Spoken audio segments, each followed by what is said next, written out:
Now, get ready to talk hockey. Streaming from the Oilers Live Studio. Subscribe or follow today.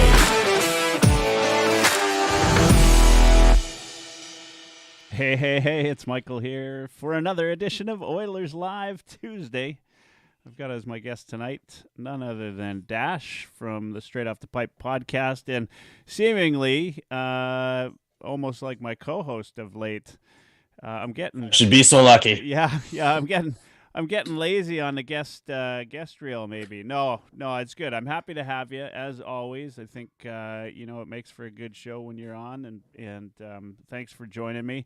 I do have a couple of guests lined up over the next couple of weeks, but I am, as I said, I'm happy to have you here. Move the other way. There you go.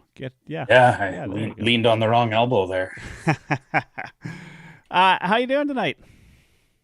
I'm okay. It's an off Oilers game day, so I've got my blood pressure at a normal level and a healthy level, which is good. Just a little upset that you tricked me. I thought we were coming on here to talk about hockey cards, and all of a sudden you flip us to live and we're on a podcast. This is you talk about lazy getting your invites. You didn't even invite. You tricked me into this. I don't want to talk about the Oilers. That's right. Yeah. Well, weren't you at a Mooseheads game tonight? I was at a Mooseheads game. Let's talk about that. Talk about that. Let's talk about that first, because I as a lot of you know, that regular listeners and all 10 of you, I've become a Mooseheads season ticket holder this year, and I've really loved junior hockey. And so, if you're in Edmonton or wherever you are, and you've got a junior team or whichever, I strongly suggest you support them. In fact, I would tell you, especially if you're in Edmonton, because the Oil Kings are one of the top teams in the CHL this year. And visiting today in Halifax was the Charlottetown Islanders, and they're actually ranked number 5 on that list as well, and a really good team. Halifax has had, I'd say they've had a pretty steady season, but recently they lost a couple in a row. It's a lot like the Oilers. I mean, it's getting tight in the standings. And then they went. They absolutely got demolished by St. John, who they're hosting the Memorial Cup this year. In 2 games, St. John had 17 goals, and the Mooseheads had 3. Oof. And that's not. You know what? In fairness, it's not the Mooseheads. Like they've got a couple of drafted players on their team. A guy drafted in Philadelphia for Philadelphia. A guy for Nashville. In Zach LaRue, who, I think he was drafted in the first round by Nashville, and I think he's going to, he's when he's not suspended, he's a hell of a good player. That kind of tells you what kind of player he is, and actually, he's you can tell he's loved by the teammates and everything like that. So, anyway, went into overtime tonight. Charlottetown Islanders came out and scored 3 quick, so it was 3-0. Mooseheads came back, tied it up, went into overtime, and I know it's an Oilers broadcast, but Calgary Flames prospect Cameron Wynot scored in overtime to complete the comeback. Hell of a game. I love it. I've really grown an appreciation for junior hockey, the passion that these kids play with, and here's the other thing I like that maybe isn't talked about enough. I prefer the fans, right? You don't have guys yelling at these kids. Yeah, I mean they're out there, but there's not a lot of assholes yelling at the kids saying so and so you suck, or like that kind of shit, right? Like people are respectful that these are kids out there and they're coming out to play and have a good time, and so I love everything about it. And so I strongly suggest to you, if you are, if you're in Edmonton or wherever you are, grab some tickets. They're cheap, right? Comparatively. I mean, I got a season set of 4 to the Mooseheads, and it didn't cost me, it's about 20% of what it cost me for a season set of 2 for the Oilers a couple of years back. So I'd say the split now is about the difference between buying a Tim Hortons ham sandwich and buying a Tim Hortons franchise, but it's yeah, it's roughly about that. You're pretty accurate. Still makes the point that it's affordable to watch junior hockey and just as entertaining, if not sometimes almost more entertaining, right? There's that element of lack of perfection that causes that element of chaos, where there's mistakes made, and that as we've seen in Oiler games, mistakes can lead to odd man rushes and entertaining hockey and high scoring games. And I was a Regina Pats season ticket holder before I moved to Edmonton. I was an Oil Kings season ticket holder when I first moved here. But then we became Oilers season ticket holders, and my Lord, man, there's only so many times you can drive from Sherwood Park to downtown Edmonton in a week. Yeah. So that's fair. And you get a couple of Oil Kings games with your Oilers season tickets. So that's nice. And it's nice little add-on. I mean, it's great. So you have any allegiance to the Pats still? I mean, they've got Connor Bedard there, who's lighting it up as a young guy, and I actually grew up a Blades fan, right? And because I lived in Saskatoon for some time, and then my uncle actually played for the Blades many moons ago. And so I was kind of always a Blades fan and watched them play. And, so having said that, I mean, we hated the Pats, right? And the Raiders and the Broncos. Yes, it's true that sometimes the apple doesn't fall far close to the tree. That's right. Sometimes it falls far and rolls a little bit too. That's right. That's right. If you had an uncle that played major junior, but yeah. Well, actually, crazy. I mean, good Saskatchewan stock. My dad's from a family of 16, and every one of the boys, minus my father, who had polio when he was 12, so he couldn't. He had no. My dad didn't have any muscle in one of his legs, so he couldn't. He didn't play hockey, but all my uncles played junior, whether it was SJ or. I don't know what it was called at the time, but we're going back a number of years. I know I had a few of them played for the Millionaires. One of them with Theron Fleury's dad played out for the Millionaires. And so I know that one of my uncles played with him. And then, of course, one of my uncles played for the Blades years ago. Anyway, I mean, that's a lot of good hockey out in Saskatchewan, as you well know. Played some of it. That's right. Or very well. Played alongside some guys, right? Well, I watched a lot of it from the penalty box. That's right. All right. Well, we're here to talk Oilers hockey. Man. Yeah, I know. It's a tough go. Yeah, I put this out after the game last night. I mean, this is there's some good. You got. I always try to find a couple of good things when I'm talking Oilers hockey, because we've gone through the decade of darkness. We sat through that. We watched it. We cheered. We cried. We did a lot of different things. And at the end of it all, we got Connor McDavid. He was going to save the world for us. Then comes Leon Draisaitl, seemingly out of nowhere. I mean, not many people guessed how good he would be. I mean, we knew he would be good. Thought he'd be this good. Nobody thought he'd be this good. And so we kind of, I remember being even a little bit overly confident initially.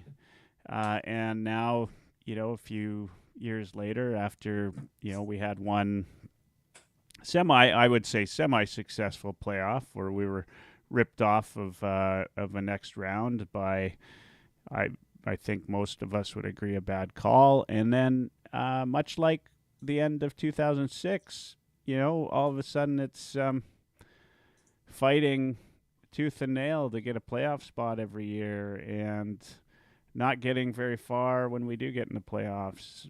And then last night, same thing. So all this to say that I hate to dwell in the negativity that can be Oilers hockey. And I like to find something that is positive about every game. And here's my positive from last night's game. Take it for what you will.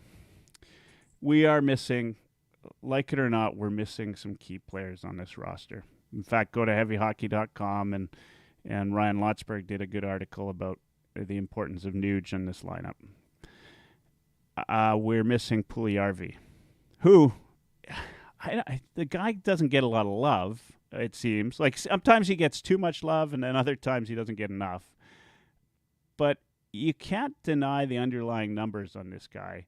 Wherever he plays, that line just does better offensively, and keeps the puck out of the net. That's just Puljujarvi, like it or not. You know, you could argue till you're blue in the face, but it's true. The numbers don't lie. There's Puljujarvi. We're missing him. Kassian, look, most of us not big Kassian fans, I would say. Who, sorry?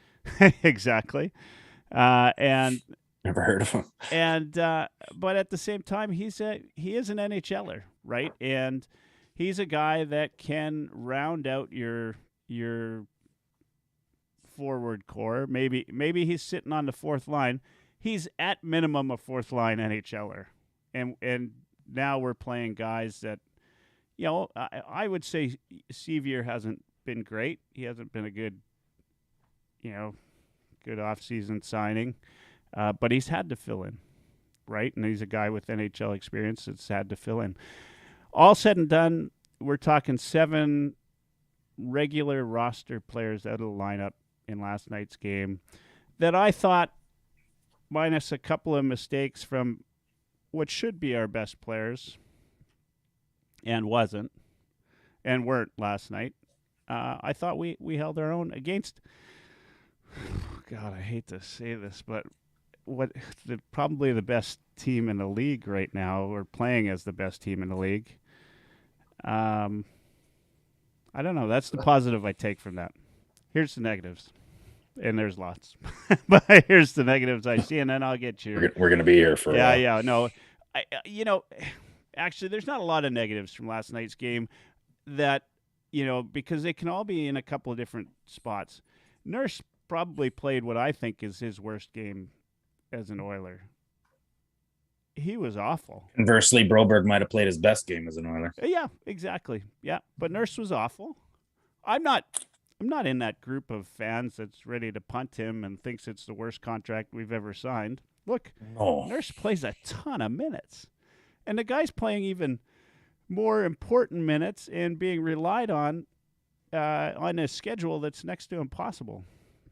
He's potentially playing the hardest minutes in any defenseman in the Western Conference. I mean, He didn't even play power play for the first 40 games. It was all penalty kill and first line, opposition management. And I think Gershog said it a couple times today. You can't shoot him out the cannon. Not yet. No, nor ever maybe. But, Gershog said it a couple times today that he notices Nurse's game falters when he tries to do too much.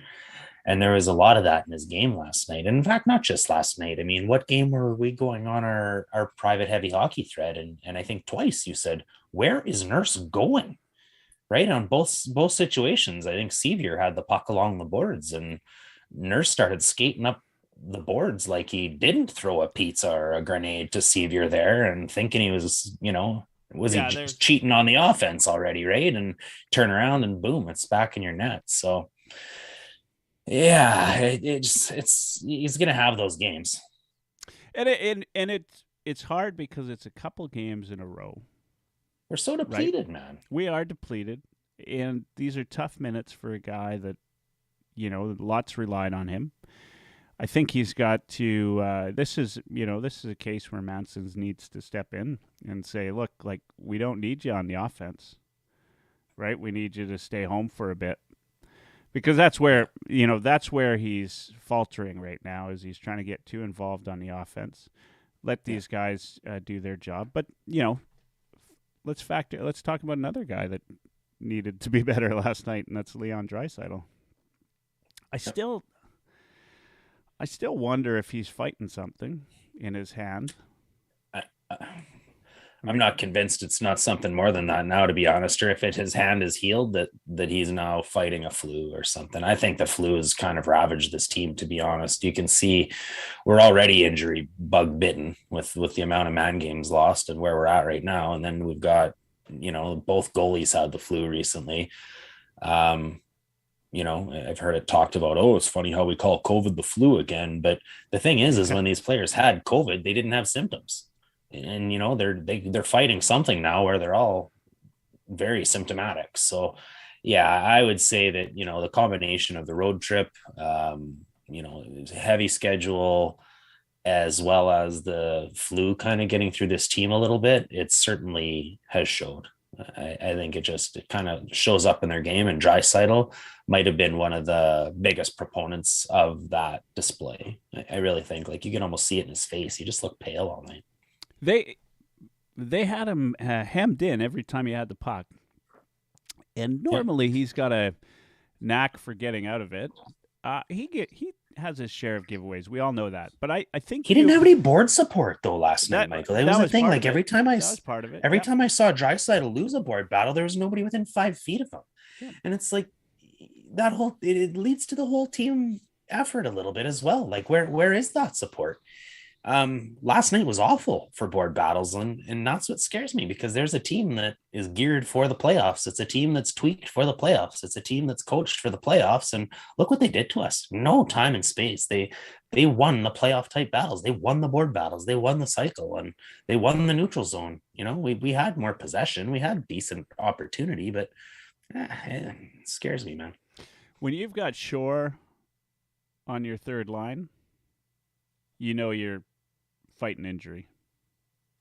That's what it boils down to. And we've said this time and again, and Oilers fans, some of them, not all of you, some of them forget what we've been screaming about forever, which is we need a third line, right? One that's capable. That's where Nuge, when Woodcroft came in, he threw Nuge on the third line, and it showed. Right, it showed that we had 3 lines that were capable of going out there and contributing in the offensive zone, and in the third line case with Nuge, Ryan, and whoever you wanted. But Nuge and Ryan seemed to have some really great chemistry. Yeah, they were good 200 foot of the ice too, and 5-on-5 too, right? And that's what really the improvement was there. That rolling 3 lines and 5-on-5 scoring has improved as a result. That's everything we always wanted in the Tippett team. So I don't know what, it's frustrating to watch. They've got an excuse. Honestly, I hate to say it. They've got an excuse. I said it though last night. You got to find a way to win these games. That's how teams make it into the playoffs. You got to find a way to win. Yeah. But they've got a built-in excuse right now. We will know more over the next couple weeks. Josh from Tough Call Pod did a little video on the Heavy Hockey Network. Yeah, that's great. Yeah, really good outline of how the Oilers are going to make the playoffs, or what they need to do to make the playoffs. And last night was not a game that they had to win, right? Accordingly to his, he's got a little system that says they've got to win these games and not those games, and yeah, last night was not a game. In fact, the only thing that sucks about last night is it was Calgary Flames. But when you're talking, like if you go into Florida and you lose that game, you kind of say, "Oh damn!" But at the same time, it's a game you kind of write down as pretty good chance for a loss, right? You go into Colorado, you expect that's going to be a loss. Sadly, this year, you go into Calgary, you expect that's going to be a loss. That's a team that has not suffered a single man game loss this year. I mean, they have, but nothing of substance. So, fifth in the NHL power rankings on the Athletic, and we're 15th. So, there's a gap there. Like the Flames have worked their way to 5th for a reason. Yeah. I mean, they've had a full year with the same coach. That's good, I think. Those things all factor in. We're still, we're dealing with the new coach, new system, injury bug, a lot of different things. We gotta. I said this early on when we won. Did we win 5 or 6 in a row? 5 in a row, I think, right? 5, yeah. Yeah, 5 in a row. I said it. The first 5 under Woodcroft, you mean? Yeah, under Woodcroft. Yeah, 5 in a row, yeah. Yeah, I said we're going to see what this team's made of when we go through some adversity. I think this is the adversity. And now we see what they're made of, right? Like we're gonna have to. They're gonna have to. You're probably on something. You're probably on something. I hit that one dead on. You're probably on to something. My show's called Straight Off the Pipe. What are you trying to say? You're probably on to something with this flu. I mean, we know that Bouchard's out, Smith is out. It's happened to the Oilers seemingly every year that the flu ravages the locker room. Yeah. I don't want to make excuses for the Oilers. They weren't good enough last night. They just weren't, right? And Nurse needs to be the best guy out there. He wasn't. I'm not ready. As I said, I'm not in that camp that says we need to kick him to the curb because I think Darnell Nurse is a great defenseman. Oh, absolutely. Yeah. We're screwed without Darnell. I think he's the one guy that we can't lose, to be honest. Like we're deep at center. We're not deep on left-handed Bs that can play the number one slot in 25 minutes a night. He's really kind of the only guy we have that can do that. So I think Nurse is almost one of the we really can't be without him type players. The thing that I really noticed was, that game, I think there was a lot of, it was boring to kind of, right? Maybe it was just that Flames broadcast team, but I just a little bit of both. Yeah. Maybe like the neutral zone play, like there wasn't a ton of offensive chances really. They didn't scream, offense. But it was a playoff style game. It was a bit of a grind, right? And there we couldn't do it. And I think like the way that game looked to me was that it all came down to special teams. I think we had a few opportunities on, getting power plays, and I think Broberg might have had our best two opportunities to tie it in the third, but it's kind of a microcosm for the whole season, isn't it, Michael? Like as the special teams goes, our season has gone, right? We had this in 1920, we had the best power play in 40 years, and then against the whole league. And then next year we played just against the North, but we duplicated it. We had the second best power play in 40 years, and it was on fire for the first 22 games of the season. We go 16-5 and have, that 21 game or 22 game absolute torch. And then it's absolutely fallen off. And so is our season. Right. Yeah. Like when the power play was going, so were we. And, we did a show at the beginning of the year where we talked about some predictions. And, I remember the thought going through my head so many times in that pregame or preseason show about, when we said the Oilers could get first or second in our division, it always, like in my brain, I always said, man, we're a good regular season team. We're almost like that Canucks of years ago where we have that President's Trophy capability almost because of the way that we can run a regular season with that power play this potent and yada, yada. But it got worse than that. It's not even that we're going to be a good regular season team and then shit the bed in the playoffs.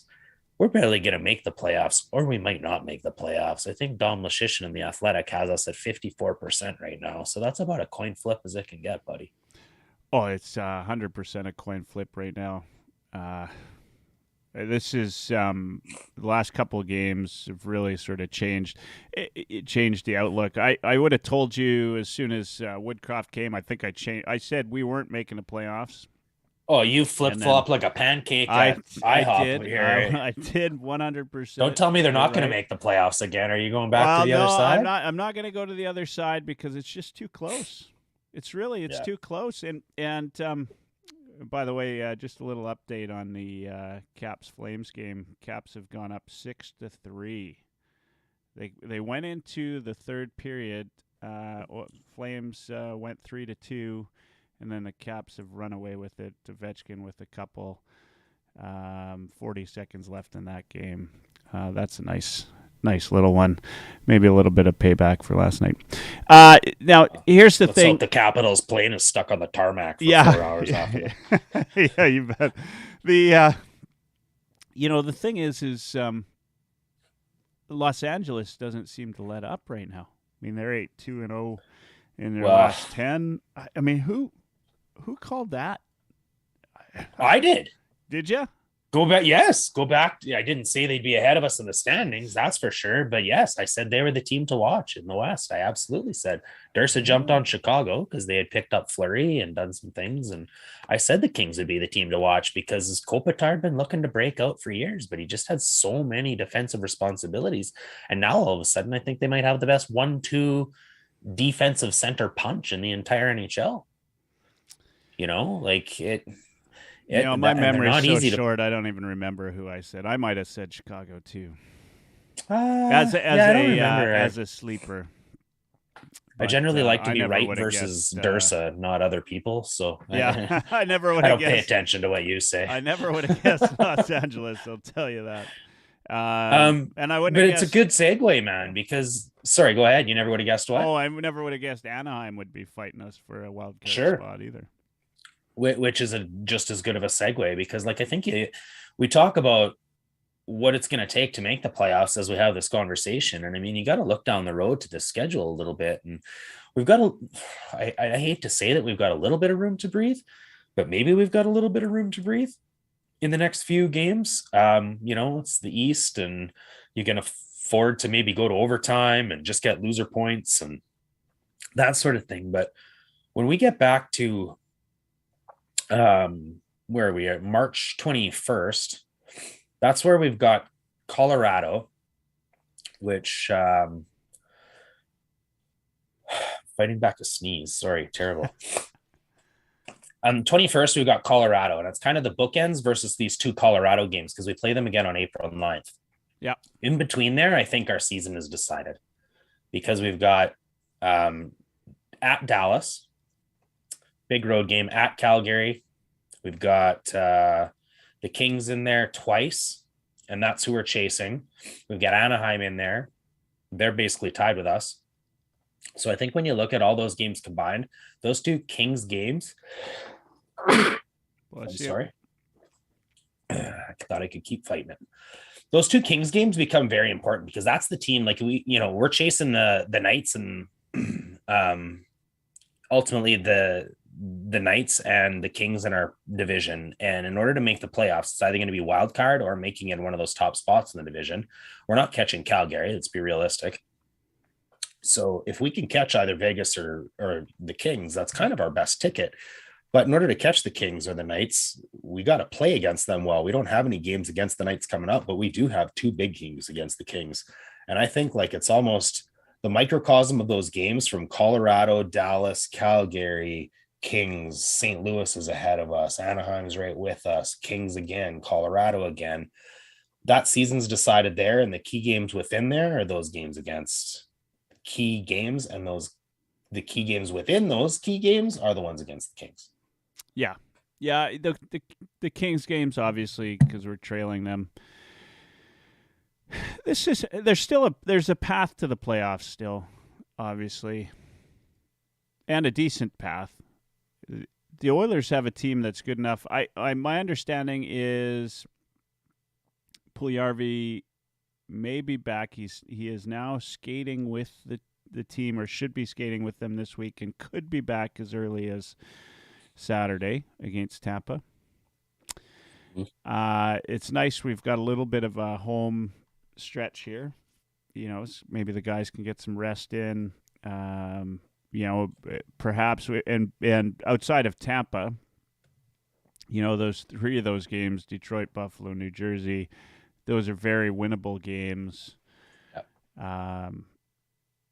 There's some chance the following week or thereabouts we could have Nuge back as well, as my understanding, around the 19th, maybe in time for the Colorado game for a short road trip. So we may even have Cassian back for the Washington or Tampa Bay game here too. Yeah. And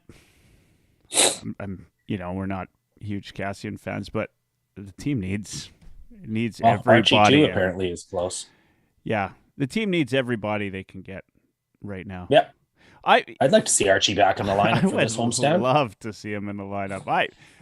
Forget all the shit and all that. Forget about that.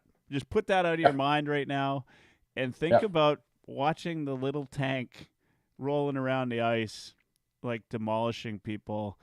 Man, I can't believe there are people out there that don't like him, and I just can't believe it. I love that guy. I love watching him go in there. And have you seen him fight? Do you remember seeing him fight? He's been in a few No, I don't fights. think so. No, really? He's been in a few fights. Go on to hockeyfights.com. Just check him out. He's a scrapper. Like, and he plays scrappy. There's a lot of things. He plays to like that about way this guy. for sure. Yeah, a lot of things to like about him. Just put all the rest of the shit out of them. I mean, I'm starting to get to this point with these players that I gotta worry less about what they do off ice, because all of them, you can find a whole bunch of assholes out there, I'm sure. Anyway, Archibald fought McKinnon in 2017. Archie did? Yeah, he's got plenty of fights on his card. Yeah, check him out. Anyway, for those of you watching hockeyfights.com, Archibald, I know he's had some good ones, thrown some good fights, and where he's in it, not some like Huggy Bears type of shit. Really, really good scraps. Looking forward to getting him back. I think this team, right, like they just need a little bit more depth on the forwards, and then, man, I don't know. Like Holland has got to do something on D, right? He's got to do something on D, and frankly, like Koskinen has looked as good as he's looked. Like he wasn't the problem in the game last night. He played great. I thought. Yeah. I mean, you can't fault him for anything. I mean, it would have been nice, if he'd got one of those. But hey, that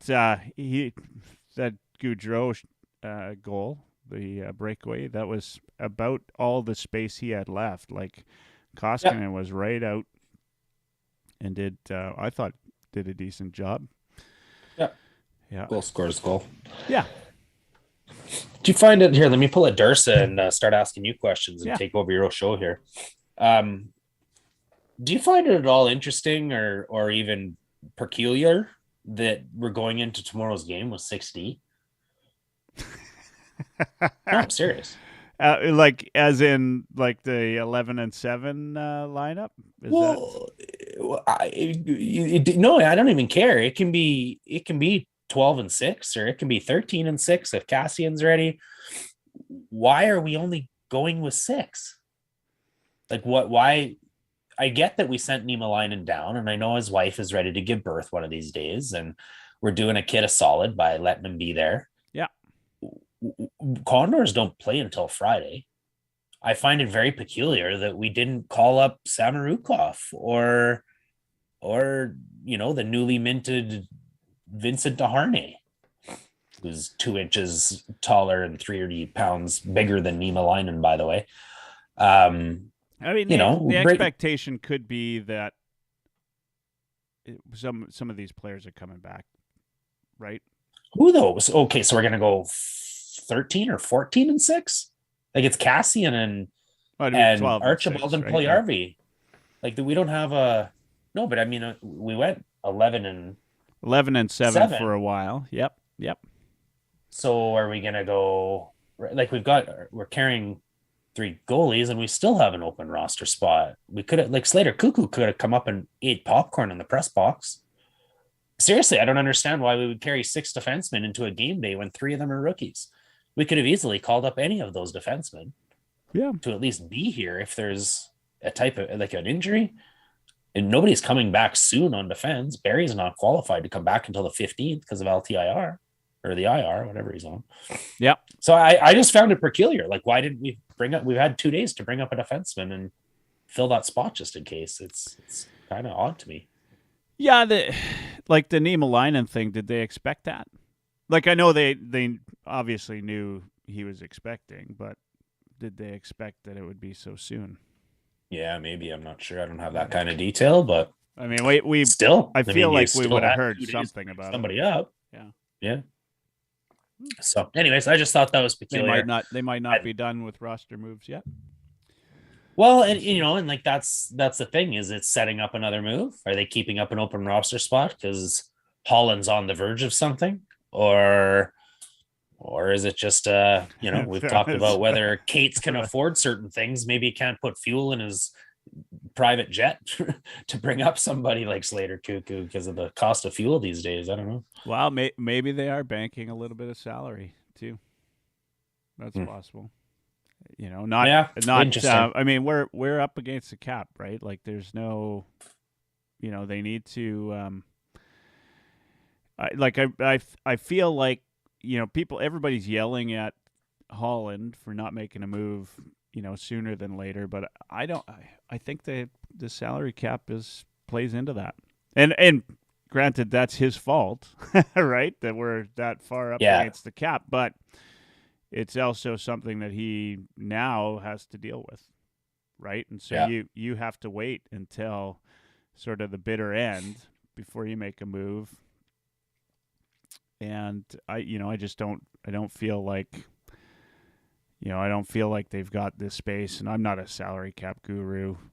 We could get Hart from Puckpedia on. He knows the cap inside and out and how it works. To talk to him about what those things mean. In fact, maybe I'll send him a question. Well, with the guys we have on IR right now, there's a bit of cap flexibility. We could just still bring somebody in. It just depends who we bring back, right? If Cassian's ready to come back, then that fills a role. Barry comes back on the 15th when he's qualified.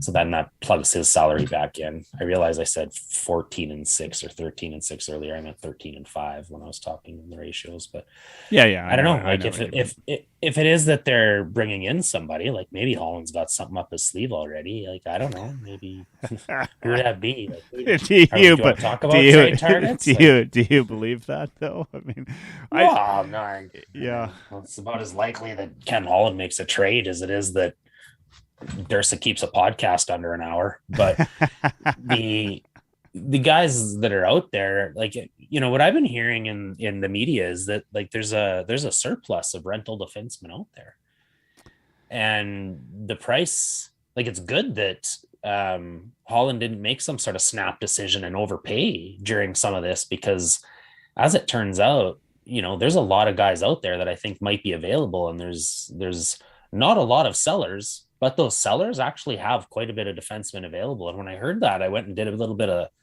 digging before our show here. And, if you look at some of the guys that are available and you look at them on being potentially seller teams, like Subban, New Jersey, Giordano, Seattle, Boychuk in Buffalo, Strawman, Arizona, Leddy, Detroit, Ristolainen in Philly. Who knows what Anaheim will do, but rumors on them not being able to afford both Manson and Lindholm. Now, I don't imagine Anaheim's helping the Oilers in this playoff stretch, but De Kaiser in Detroit, DeHaan in Chicago, like these are all guys that are top 4 defensemen that are available from teams that De Kaiser are definite cleared, sellers, right? and So, right. So obviously the Oilers weren't targeting him.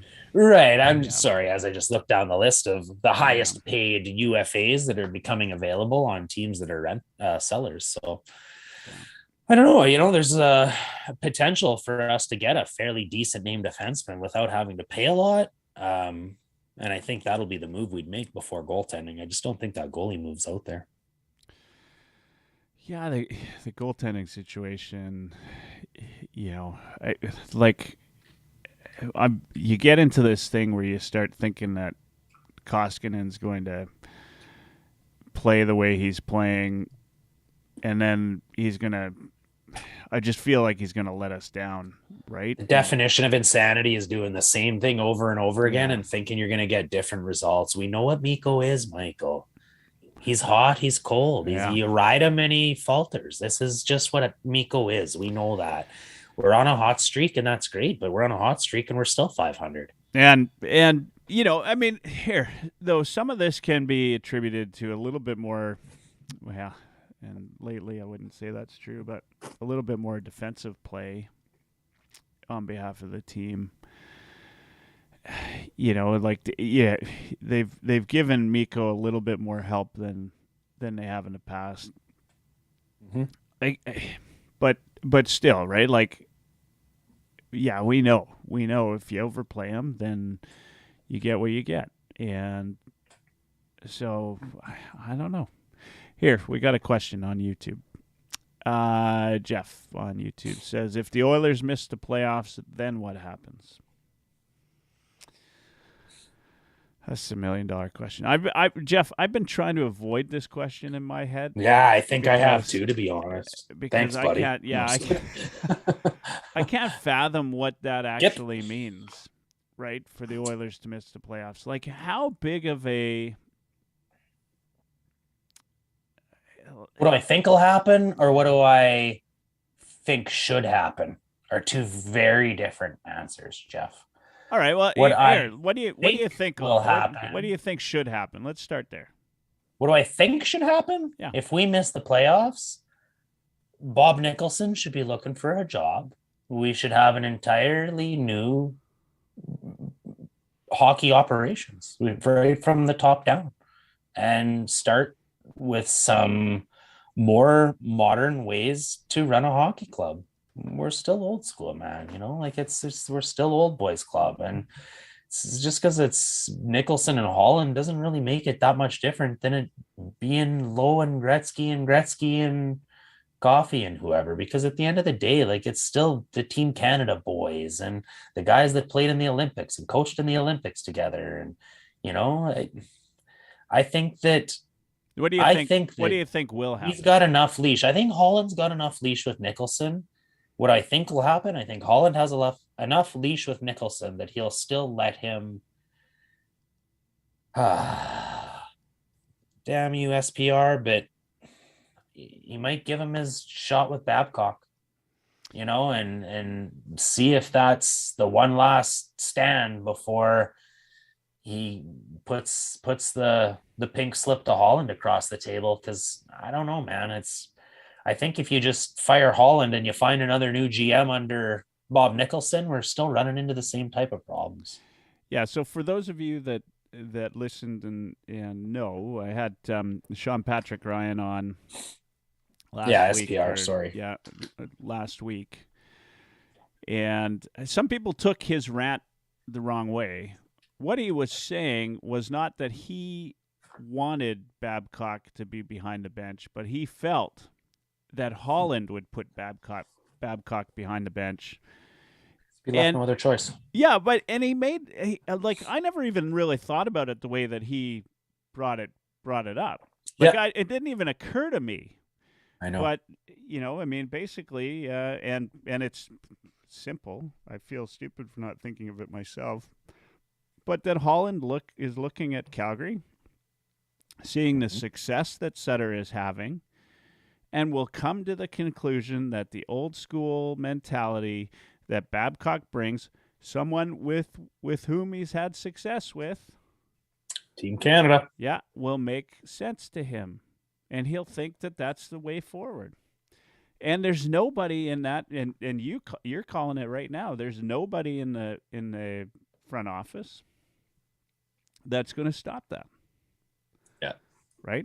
Like, there's a legit reason why that rumor persisted. Yep. And, whether they denied it or not, it happened. They talked to Babcock. And they talk Woodcroft into going back down to the A if they miss the playoffs? Well, he thinks that that's where Woodcroft will go. If this is the way, I'm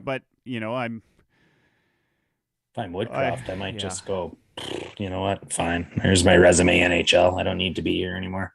We got Kelly from Beer League Heroes. Thanks for listening, Kelly. He says McDavid would put a stop to it.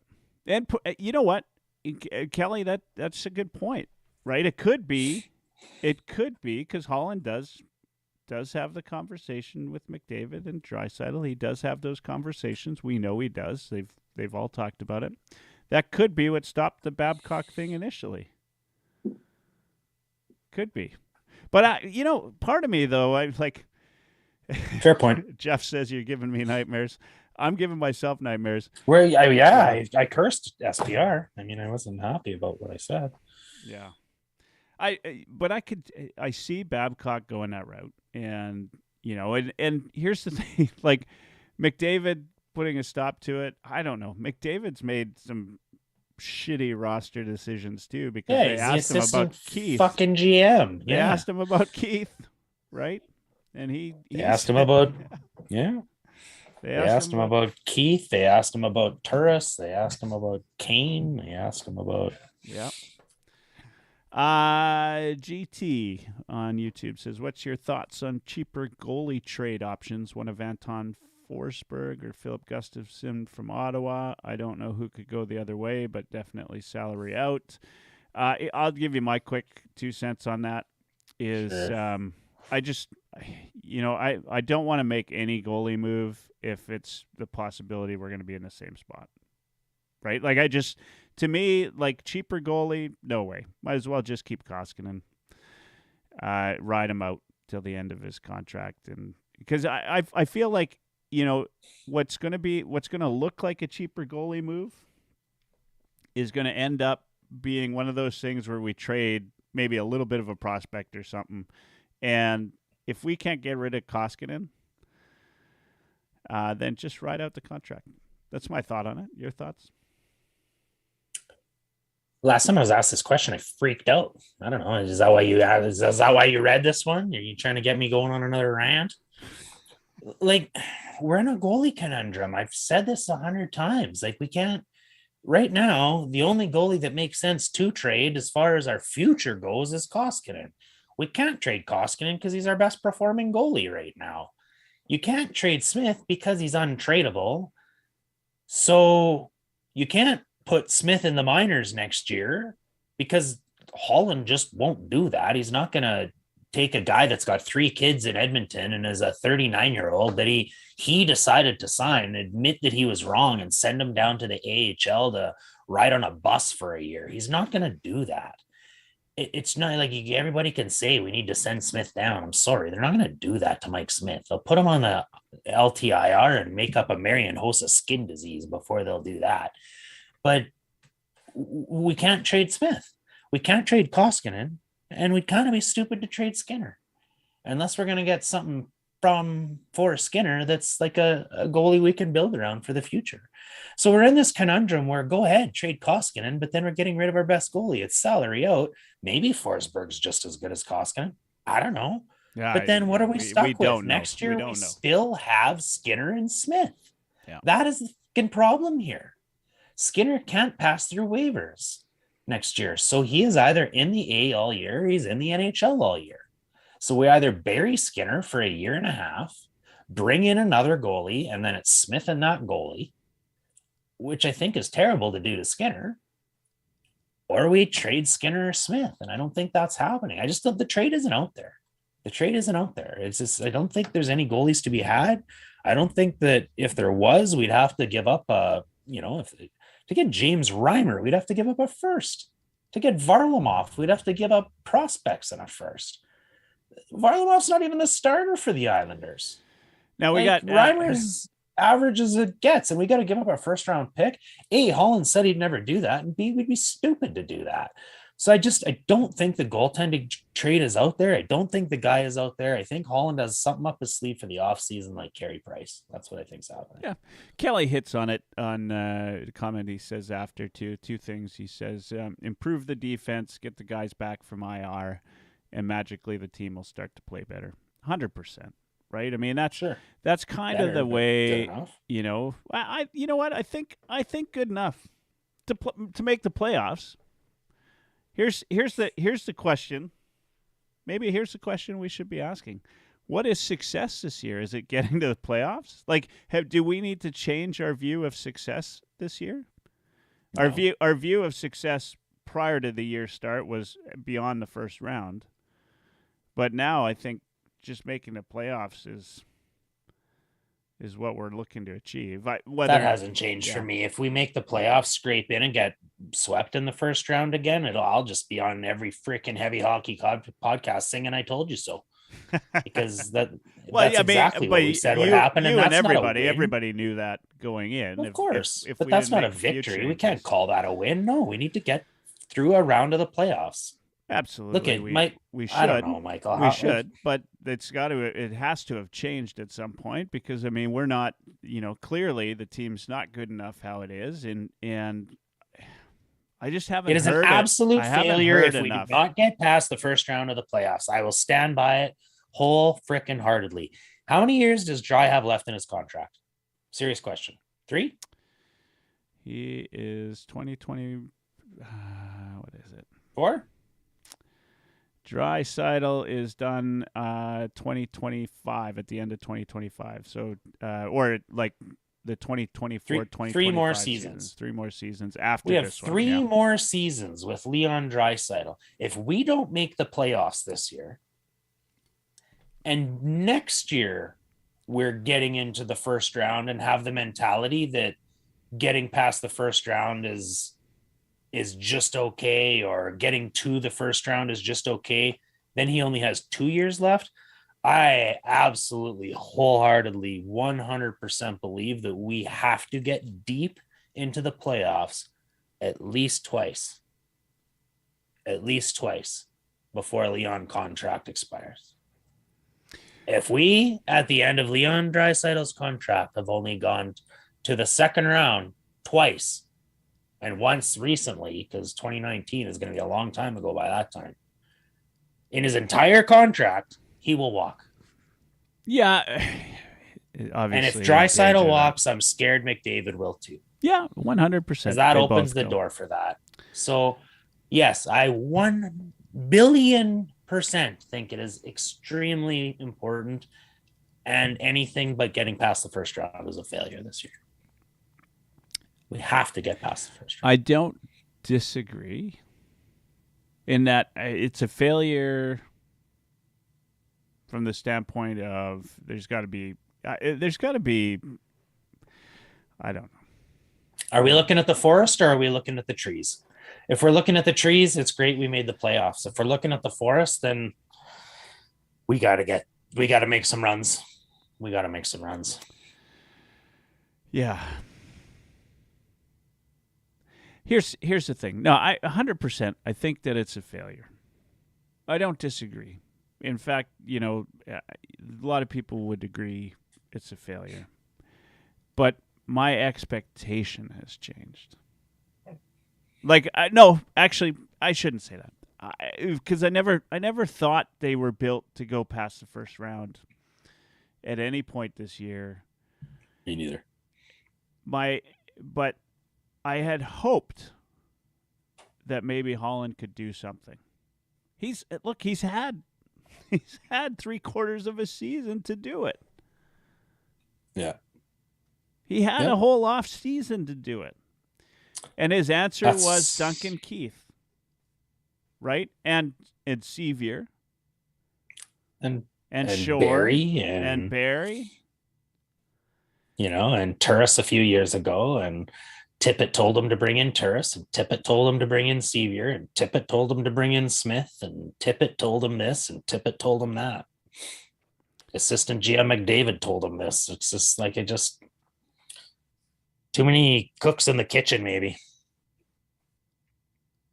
Yeah, I mean, we're top heavy on that front office, right? Like, there's a lot of guys. I mean, you don't retire; you just kind of get promoted to president, and then I don't know what's beyond that, but you just kind of keep going up and up and up. The Eskimos, now the Elks, but formerly the Eskimos, they had the same problem. A few years back, they kept, rather than demoting somebody, letting them go, or giving them a package, they just kept promoting everybody. The Oilers and now they bring in Victor Cui, and all of a sudden, and they haven't even played a game. And he's absolutely turned their reputation upside down in this market, in this city. So look what a leadership change at the top with a fresh idea and a fresh. Yeah, there's nothing old boys about Victor Cui, and when you've got somebody like that running an organization like the Elks and can turn it around that quickly, it just almost lends to, or makes me believe even more, that we just need to move on from this Bob Nicholson era. Yeah. Sooner than later. Yeah, we 100%. Right. And I don't know. I mean, that's possibly the biggest problem we've got. I mean, we need to. It's the old era, right? And Kelly says, who's the guy out there that's willing to come to Edmonton who can bring a fresh idea to the Oilers? I think somebody's out there, but Barry Zito would have come. Yeah. Look what he's doing. Something. Right? Like there's somebody's got to take this club into the next century, right? Like they gotta, they gotta, bring us up to speed, like catch up to the rest of the, they just have to look at this team from a different light rather than, this idea that we can do it the old way. And, like the Duncan Keith thing is all the old way with an old guy. Mike Smith, Yeah. And I mean, it's frustrating. It's frustrating. And look, goes by Some Stranger. Love the handle on YouTube. Some Stranger says there are teams without Leon and Connor that do well, really well. Look, you're right, but that doesn't mean that we need to get rid of Leon and Connor. It means that we should be able to do well with Leon and Connor. In fact, we should be able to run the table, right? We should be. Do we have a Malkin and Crosby on our hands, or do we have a Daniel and Henrik Sedin? Yeah. What if that's possible? What if? I don't know, right? Like Crosby could get nasty. Crosby could throw down. Crosby would fight. Like there is what I'm seeing from this. I love this and how easy we are to play against right now. Like I think our leadership group is more like a very respectable regular season dominant Sedins than we are Crosby Malkin dominating the playoffs. Sorry, this is the statement of the night here. Mr. T on YouTube. That's TEA, not Mr. T like the A team. He says, at minimum, we need someone new that at least knows how to turn on a PlayStation. It's 100%. That's exactly what it is, right? And we need some fresh blood. We need some fresh ideas. You look at everything in the league. This team is trailing on everything. We all know that the league changes, right? And it's changed drastically over the last 10 years. It's faster the way teams are playing. Look, I'm surprised Sutter's having any success, but he's bringing something different in Calgary that nobody else is bringing, which is identity, and I think he started that. I think one of Sutter's successes in Calgary is that he started that at the beginning of the end of last season.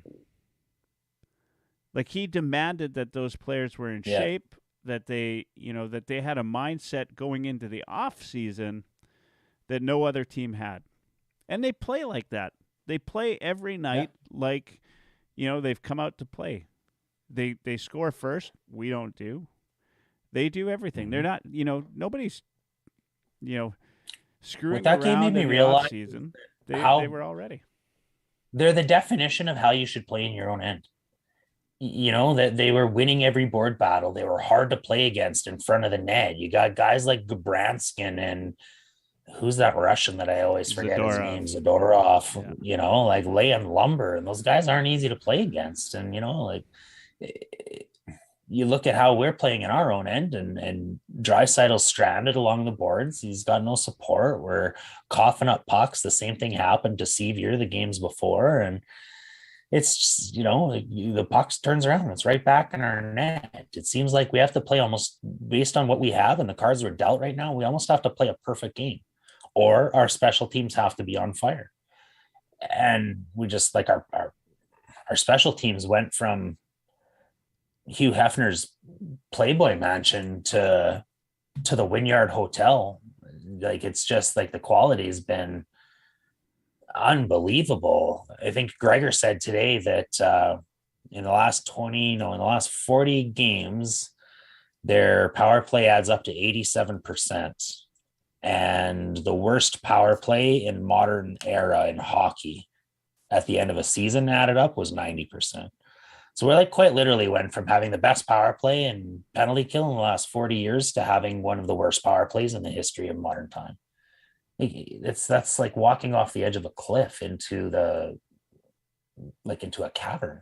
Like how do you have that big of a drop off? And we keep talking, and I keep hearing it over and over again about, wow, Woodcroft this and Woodcroft that. Gullickson's been running this power play for the last 3 years. Gullickson's still there. That hasn't changed. What's changed is the personnel. They got injuries to key players. They're trying to work other guys in. They're trying to give Evander Kane power play time and mix that in. And you don't have enough depth to go to a second power play unit. Hey, a lot of people talk about this second power play unit. I agree. It would be nice. There's not many teams in the league that have 2 power play units that are. No, and without Nugent Puljujarvi, your second power play unit right now is McLeod and Benson. Yeah, and look, you didn't need. To be fair, at the beginning of the season, you didn't need a second power play unit. Those guys were. I'd argue with you there. I think we did need a second power play unit, or else we wouldn't have had to play Draisaitl and McDavid 27 minutes a night. Maybe they wouldn't be so worn out now. Maybe you're right, but I mean, those guys were unstoppable on the power play at the beginning of the season. Wow, they were unstoppable, right? Like you. Well, for the last 3 years, as a fan, you watched the as soon as a call was made. I mean, you just you chalked it up as a goal. Right? Like that was the most exciting time to be an Oiler fan was when a penalty was called. And now I don't have that thought. In fact, I'm kind of the other way lately. I've been, when a penalty is called, I'm like, oh, great. See a lackluster power play right now. I think Dursa joked last night that he would defer. Like, can we just defer? Yeah. Just keep playing 5-on-5. We're giving up more opportunities on our own power play than we were when we were 5-on-5 or when we were short on. So it's like absolute opposite ends of the spectrum for that. And I really think getting that power play figured out is going to be the key to whether we make the playoffs or not. Yeah, that's one of a lot of discussion on YouTube about goalies. Markstrom, we've been talking a lot about the Flames, sadly. But Markstrom does allow the team to do what they need to do. Here's the other thing. You gotta think. Like you look at Mike Smith's record, right? I mean, how the hell do you let this guy come in? He's.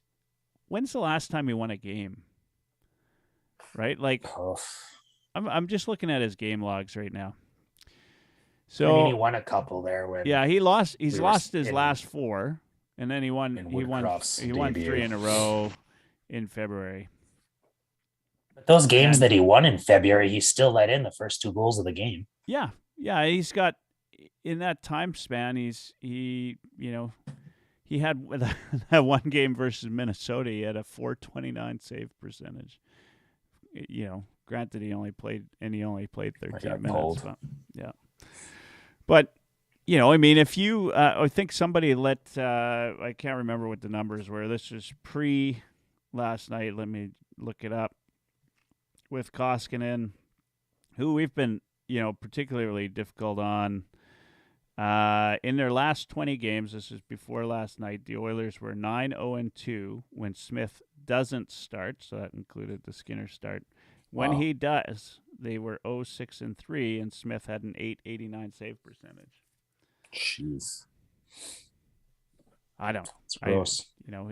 It is hard for a team. And I don't think he's been healthy since game 2. I really don't. I think he got hurt in that second or third game. It was the second game. I don't think he's been healthy since. And he's just been fighting something. And he looked like he has the flu now too. Yeah, he's out. I think sickness was what they said. Yeah. And then he's day to day right now. So we'll see what happens there. All right, we've been on for just about an hour now. Cool. Well, just over an hour. I want to say thanks to everybody that's tuned in. Had a lot of different people. Saw some names: Rob Soria, Kelly from Beer League Heroes, who haven't talked to in a while. Rob, we'll get you on the show. Love Rob. At some point. Yeah.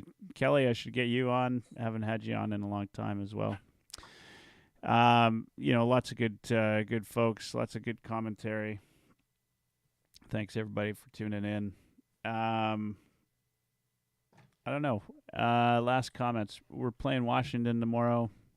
Obviously, Koskinen gets the start. All right. Well, I say that. But Is it obvious? But is it obvious? That's the question. What's your thoughts going into tomorrow night, and how do we look going into the weekend versus Tampa? You think this team can? I mean, this team does have a history of waking up for games like Tampa. I think Washington's an interesting one. By the way, I don't know what happened in that Washington game. I didn't watch the third. I watched the first two periods, but the final score ended up being 5-4. When we were talking earlier, I looked at the NHL score. This was right off of NHL site, and it said 6-3. So somehow Calgary gained a goal and Washington lost a goal. So I don't know. Maybe NHL.com had it wrong. But that final score ended up being 5-4 in favor of the Capitals. They're not going to be an easy out tomorrow, but they are playing back-to-backs. Thoughts on tomorrow night? You look at the teams and it says, Washington Capitals and Tampa Bay Lightning, and you're like, oh, jeez, here we go again. I'd like to do some research and try to figure out how many teams in the history of the NHL have made the playoffs after having a 7-game losing streak. I'd also like to find out how many teams made the NHL playoffs after having a 7-game and a 6-game. If we lose tomorrow night, that's going to be a 5-game losing streak, and that'll mean 3 5-game losing streaks this season, not to mention one of them being 6 and one of them being 7. Like, I would almost bet my mortgage that there hasn't been a team that's ever made the playoffs that's had a 5, 6, and 7-game losing streak in that season. I hate to start calling these games must-wins because they're not, but they almost are. And with Washington and Tampa, they're up from the East, and that's great. But, Washington, we have a bit of maybe an advantage because, they're coming off of Calgary and they're coming, on their travel. And before the Tampa game, we've got 3 or 4 nights to sleep in our own beds and get a couple practices in and that sort of thing, and kind of prepare for that team, which we played very well, I would say, actually, in Tampa. Not to mention I'll be at that game against Tampa. So I am undefeated in the stands this year. So I think we actually might do okay against Washington, Tampa. Detroit, Buffalo scare me just because that's what we do against those types of teams. But, we really do need to kind of at least get points out of all next of these 5 games if we can, because then that stretch versus those teams in the West becomes extremely important. Yeah, I look at this Washington and Tampa piece as, we got to go, at least we got to win one of them outright. We got to at least get 2 points, because you look at the schedule over the next little while for LA and even Vancouver. Vancouver plays Montreal tomorrow night, and if they win and we lose, I believe they're tied with us in the standings. It's so tight. Yeah, it is. And look. Watch Staylock give San Jose what they need to close the gap too. Oh man, yeah. Wouldn't that be the best? Here, future considerations, take our goalie we don't need, and then he gets San Jose back into the picture. I think Edmonton's going to come out swinging tomorrow night. I think part of that, I think part of that is why I feel good about tomorrow night is McDavid didn't score, didn't get a point. Neither did Draisaitl against Calgary. It's a rarity that they come out back-to-back games and throw out stinkers. Yeah. I feel good about that. I think they're going to go. Kelly does say 4 or 5 games until the deadline. I mean, this team has got to be dialed in right now, right? Like this is what, like, this team's got to, we haven't heard about it, but teams used to do the closed door sessions. You don't really hear much about them anymore, but this team's got to, like, it's got check time. They got to find a way, right? If they want to be a playoff team, now's the time. It's if you've been in sales or you've been in anything where you got a quota or whatever, right? You got to prove to the boss that you need more resources, right? And the way they proved to Holland that they need more, they need something at the deadline is by going out and winning some games, scoring first, right? So, we did, we got some, Kelly points out, we got some good news on the score front today with Calgary, Anaheim, Dallas, and Vegas all losing tonight. So that's, that's nice because that hasn't seemed to happen much lately. Anyway, I think tomorrow's important. I think Edmonton's going to come out, have a good game. I think they're going to win. I believe Koskinen's going to continue his stretch of good games. And, we'll be back to where we're pretty excited about this team, at least for a couple nights. And then we'll see what happens in Tampa or against Tampa. All right.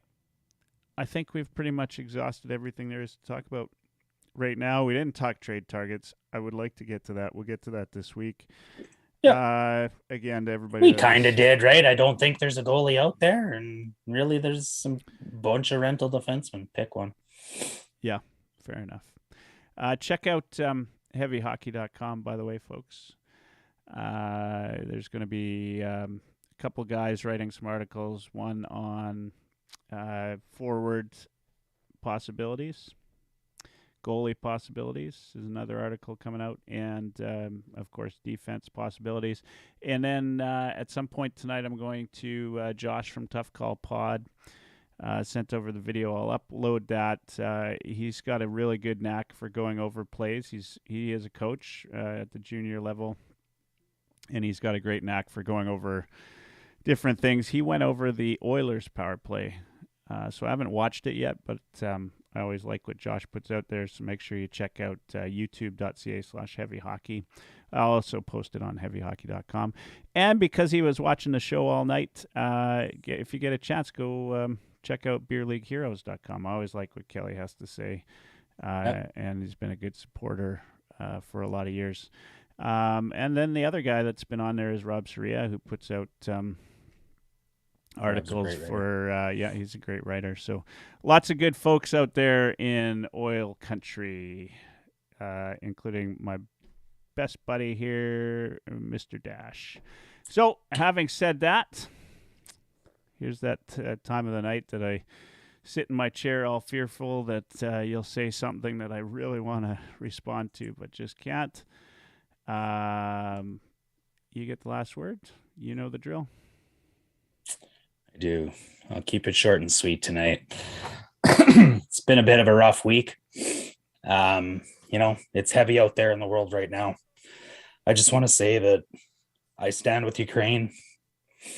I grew up in a town with Ukrainians. I'm related to Wochucks, Bartoszewskis, Karkachuks, Sadlowskis, Podlowskis next door here. Hang in there, everybody. We'll get there. So in a world where, you can be anybody and you can be anything, let's just choose to be kind. Let's go, Oilers.